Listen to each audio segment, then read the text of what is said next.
கோவை தொண்டாமுத்தூர் சுற்றுவட்டார பகுதிகளில் கனமழையால் வீடுகளை சுற்றி 5 அடி உயரத்திற்கு தண்ணீர் தேங்கியிருக்கிறது.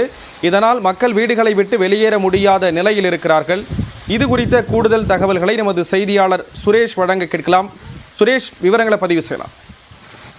ஸ்ரீராம், கோவை தொண்டாமுத்தூர் சுற்றுவட்டார பகுதிகளில் கடந்த 2 மணி நேரமாக தொடர்ந்து மழை பெய்து வருவதால் கோவை செம்மேடு அருகே உள்ள திருவிக்கா நகர் பகுதி குடியிருப்பு பகுதி முழுவதும் நீரில் சூழ்ந்துள்ளது. பார்க்கும்போது ஆற்றில் சூழ்ந்துள்ளது போல காணப்படுகிறது.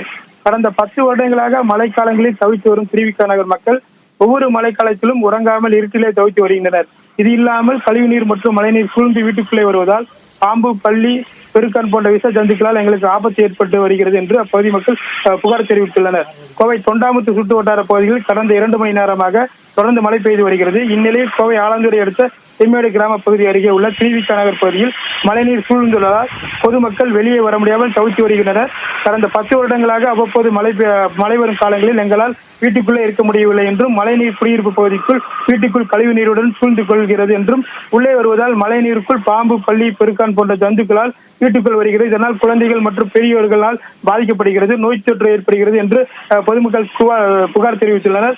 ஒவ்வொரு முறையும் பேராட்சி நிர்வாகத்திடம் கூறியும் எந்த ஒரு அடிப்படை வசதியும் செய்து கொடுக்கவில்லை என்று அப்பகுதி மக்கள் புகார் தெரிவித்துள்ளனர். இரவு நேரங்கள் மற்றும் மழைக்காலங்களில் எங்களால் நிம்மதியாக வீட்டில் இருக்க முடியவில்லை என்றும் பொதுமக்கள் புகார் தெரிவித்துள்ளனர். ஸ்ரீராம், தொடர்ந்து விவரங்களை வழங்கியதற்கு நன்றி சுரேஷ்.